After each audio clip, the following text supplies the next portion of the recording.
अक्सर लोग सोचते हैं कि अरे किडनी की बीमारी ये बूढ़े लोगों की बात है, बुढ़ापे में होती है 60-70 साल के बाद किडनी की बीमारी। लेकिन आपकी आंखें खुल जाएंगी अब जब आपको एक मैं आंकड़ा बताऊं। हमारे देश भारत में लगभग 17 से 18% नौजवानों में जिनकी उम्र 30-40 साल के अंदर है, उनको क्रोनिक किडनी डिजीज़ की समस्या है। अब आप समझ गए कि किडनी की बीमारी बूढ़े लोगों की बात नहीं है, बल्कि मैं तो यूँ कहूँगा कि इस समय प्रेजेंट में वर्तमान में नौजवानों में ये बीमारी ज़्यादा हो रही है। सबसे पहले मैं आपको कारण बताऊंगा क्यों किडनी ख़राब हो रही है। दूसरा, इसके बाद आपको मैं कुछ परहेज़ बताऊंगा। और लास्ट में जो मेरी इस वीडियो बनाने का मकसद है वो है आप लोगों को एक देसी फार्मूला बताना, जिसका इस्तेमाल करके आप किडनी को अंदर से डिटॉक्स कर सकते हैं, किडनी का कचरा बाहर निकाल सकते हैं। तो सबसे पहले मैं शुरुआत करूँगा कि किडनी ख़राब क्यों हो रही है, वजह क्या है। देखिए, इसका सबसे बड़ा एक कारण है अनहेल्दी फूड हैबिट्स। आप लोग आजकल जो प्रचलन में है, ज़्यादातर नौजवान क्या करते हैं, chow mein, momos, burger, pizza, hot dog और भी तमाम तरह की फ़ास्ट फूड खाते हैं। और इन फ़ास्ट फूड में एक चीज़ कॉमन होती है, दैट इज़ वाइट साल्ट, सफ़ेद नमक। सिर्फ़ और सिर्फ सफ़ेद नमक की वजह से आप लोगों को मैं स्पेशल एक एडवाइस दे रहा हूँ कि आप इन फास्ट फूड्स को खाना बंद कर दीजिए। हाँ जी, क्योंकि सफ़ेद नमक जो इनके अंदर ज़्यादा होता है वो आपके शरीर में पानी को रोक कर रखता है, और शरीर में अगर ज़्यादा पानी रुकेगा तो किडनी को ज़्यादा काम करना पड़ेगा। एज ए रिज़ल्ट आपके शरीर में सूजन आना शुरू हो सकती है, आंखों के नीचे और पैरों में, खासकर आपके टखनों में। सफ़ेद नमक जितना हो सके कम करें। सफ़ेद नमक अगर ज़्यादा खाएंगे तो फिर ये आपके ब्लड प्रेशर को भी बढ़ाने का काम करता है। बीपी अगर बढ़ेगा तब भी किडनी के ऊपर ज़्यादा दबाव पड़ेगा, ठीक है, तब भी फिर किडनी ख़राब होने के चांस बढ़ सकते हैं।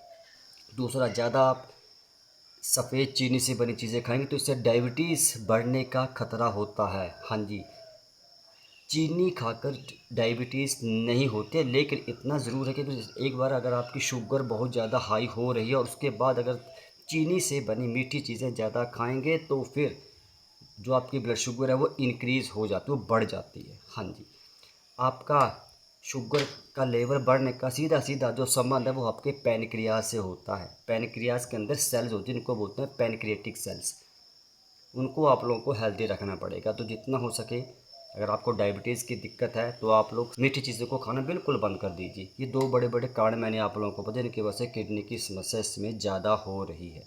और क्या है, अगर आप सिंपल घर की बनी दाल रोटी चावल खाते हैं ना, तो अब तो किडनी की समस्या होने के चांस से बड़े कम हो जाते हैं।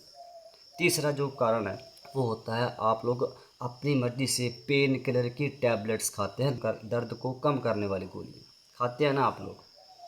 अगर आप लोग भी अपनी मर्ज़ी से केमिस्ट के पास जाते हैं, पेन किलर की टैबलेट्स घर पे लाते हैं और खाना शुरू कर देते हैं सर दर्द के लिए, कोई घुटनों के दर्द के, तो सबसे बड़ी गलती आप लोग अपनी ये किडनी के साथ खिलवाड़ कर रहे हैं। हाँ, अगर आपको कोई भी दिक्कत है, अगर आपको कोई जॉइंट घुटनों में दर्द है, सर में दर्द है, पेट में दर्द है, तो आप डॉक्टर के पास जाओ, उससे कंसल्ट करो।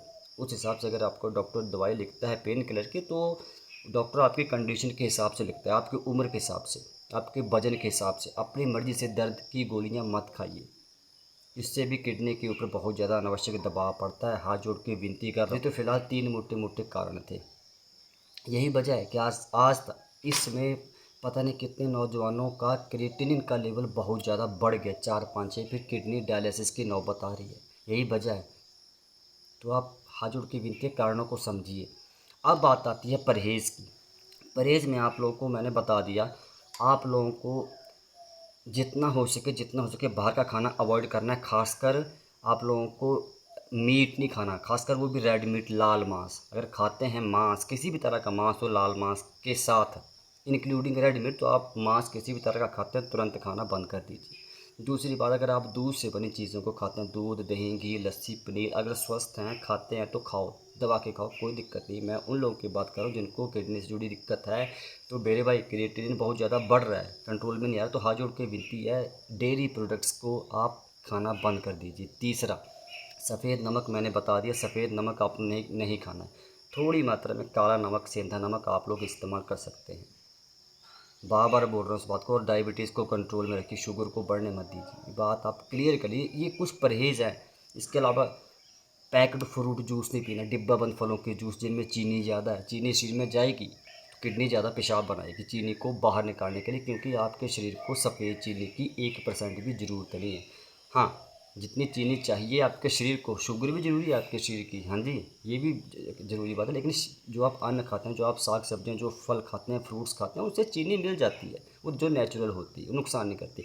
जब आप सफ़ेद चीनी शरीर में लेंगे in the form of packed fruit juices और भी तरह की, अगर आप लोग मिठाइयाँ, लड्डू, बेसन सब खाते हैं, तो सफ़ेद चीनी जो शरीर में जाएगी, आपके शरीर को चीनी की ज़रूरत है ही नहीं, तो किडनी ज़्यादा पेशाब बनाएगी इस सफ़ेद चीनी को बाहर निकालने के लिए। बस तब कहाँ सो पाएंगे रात को 100 बार पेशाब आ सकता है। तो हाथ जोड़ के विनती है, जितना हो सके इन चीज़ों का सख्त परहेज़ करिए, सख्त तरीके से परहेज़ करिए।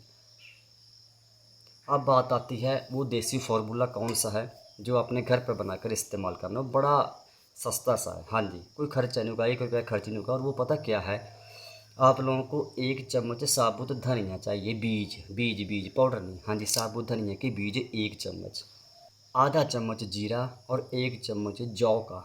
हाँ जी, जौ अगर आपको नहीं मिलता है तो वीडियो में वैसे इसमें मैं टैग किया हूँ, अगर आप नहीं मंगवाना चाहते हैं तो एक काम करो, अगर आपकी आंखों के नीचे सूजन है, गौर कीजिए मेरी बातों पे, पेशाब में बहुत ज़्यादा झाग, अत्यधिक झाग आ रही है और बहुत ज़्यादा बदबू स्मेल आ रही है, गौर कीजिए, अगर आपके पेशाब में बहुत ज़्यादा झाग आ रही है, बहुत ज़्यादा बदबू आ रही है, आंखों के नीचे सूजन है, पैरों में सूजन है, टखनों में सूजन है, तो आपको जौ इस्तेमाल करना ज़रूरी है, क्योंकि जौ ही आपके शरीर में से अतिरिक्त पानी को बाहर निकाल कर सूजन को कम कर सकता है।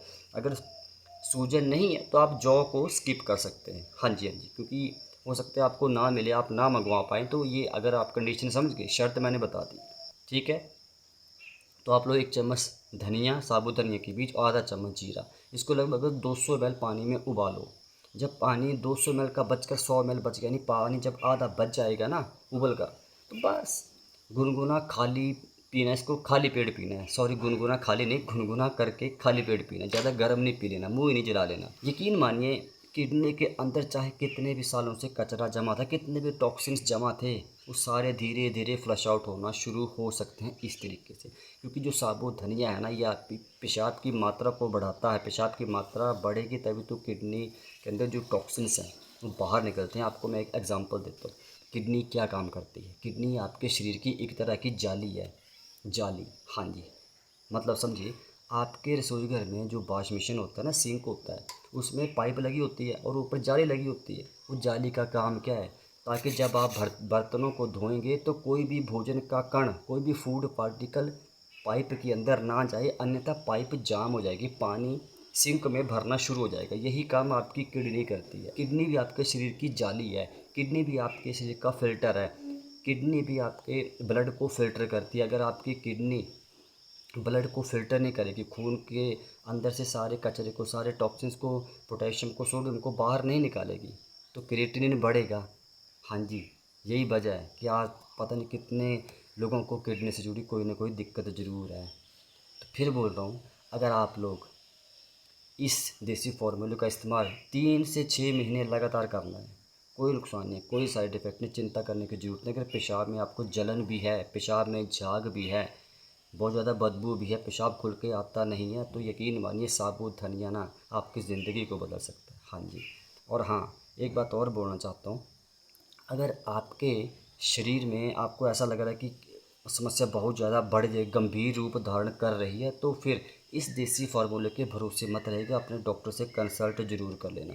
अगर आपके पैरों में बहुत ज़्यादा सूजन आ रही है, अब कंट्रोल से बाहर, आंखों के नीचे बहुत ज़्यादा सूजन है, तो बिना देरी किए अपने डॉक्टर से कंसल्ट ज़रूर कर लेना, बीमारी को बढ़ाना मत। अगर सख्त परहेज़ आप करेंगे, एक बात और बता दूँ, किडनी के मरीज़ जो हैं ना, किडनी जिनको किडनी से जुड़ी कोई भी दिक्कत है ना, उनको शिमला मिर्च की सब्ज़ी ज़रूर खानी है। लिखिए डायरी पे, हफ्ते के होते हैं 7 दिन, 7 दिन में से 4 दिन आप लोगों को शिमला मिर्च की सब्ज़ी बनाकर खानी है, लौकी की सब्ज़ी बनाकर खानी सिर्फ। लेकिन मैं आपको सलाह दूँगा, शिमला मिर्च की सब्ज़ी रोज़ खाओ, क्योंकि शिमला मिर्च की सब्ज़ी बड़े बड़े जो डॉक्टर्स हैं वो बोलते हैं कि हाँ, मतलब किडनी के लिए सबसे अच्छी जो सब्ज़ी है ना, जो किडनी की सबसे अच्छी को दोस्त है, वो शिमला मिर्च है। शिमला मिर्च के अंदर पोटेशियम बड़ा कम होता है। जिस भी खाने पीने की चीज़ में, जिस भी फल में, जिस भी सब्ज़ी में पोटेशियम कम है, वो किडनी के दोस्त है। पोटेशियम का खेल है, पोटेशियम शरीर में ज़्यादा नहीं जाना चाहिए, क्योंकि किडनी का काम ही पोटेशियम को बाहर निकालने का है। ओके, क्लियर हो गया। तो शिमला मिर्च की सब्ज़ी रोज़ बनानी है, कैसे बनानी है ये फार्मूला आप समझ गए। परहेज़ मैंने बता दिया, किडनी ख़राब कैसे हो रही होगी मैंने समझा दिया है। तो आज के बाद दोबारा मत बोलना आप लोग की किडनी की बीमारी बूढ़े लोगों में होती है। नहीं मेरे भाई, खान पान अगर सही है तो चांस ज़्यादा है कि किडनी की समस्या नहीं हो सकती है। खान पान गड़बड़ है तो सुधर जाइए, सुधार कर लीजिए। शिमला मिर्च की सब्ज़ी बनाने का आपको नॉर्मल सा मैं तरीका बता दूं। आप शिमला मिर्च की सब्ज़ी को पका कर मत खाइए। बार बार मैं रिक्वेस्ट करके बोल रहा हूँ, शिमला मिर्च को मत बर्बाद करिए। शिमला मिर्च को एज अ मतलब in the form of salad आप लोग यूज़ करिए। सलाद के रूप में आप शिमला मिर्च की सब्ज़ी इस्तेमाल करिए। और शिमला मिर्च की सब्ज़ी कौन सी, हरी या पीली नहीं, लाल शिमला मिर्च। हाँ जी, लाल शिमला मिर्च, रेड कैप्सिकम। सलाद के रूप में पका कर नहीं खाना।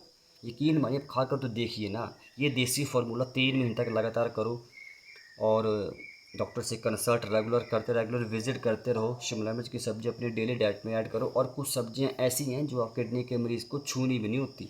अगर आप चाहते हैं कि ऐसी खतरनाक सब्जियों के बारे में आपको मैं बताऊं जो किडनी को बहुत ज़्यादा ख़राब कर सकती हैं, तो कमेंट करना किडनी वेजिटेबल। क्या लिखना, किडनी वेजिटेबल। अगर आज की वीडियो में 100 कमेंट आ गए क्या किडनी वेजिटेबल लिख कर, तो कल मैं वीडियो आपको बता दूंगा कि किडनी के मरीज़ को कौन सी सब्जियां नहीं खानी होती। मोटा मोटा बता दूं, आलू नहीं खाना होता है, पालक नहीं खाना होता है, राजमा नहीं खाने होते। आप लोगों को पता है कि नहीं, बताया कभी किसी ने। काबुली चने नहीं खाने होते। इतना ज़्यादा इनमें पोटेशियम है ना। आप मतलब अब क्या बोलूँ, अगर आपको ज़रूरत है तो कमेंट कर देना किडनी वेजिटेबल। और प्रोस्टेट हेल्थ के ऊपर जो मेरा पीडीएफ है, जो ई बुक है, उसको मंगवाओ। प्रोस्टेट और किडनी दोनों बड़ी गंभीर समस्याएं हैं 60-70 साल के बाद। ये मैं बात क्लियर बोलता हूँ, ज़रूरत है तो इस पीडीएफ को मंगवाइए और पढ़िए। हरे कृष्णा, राम राम जी।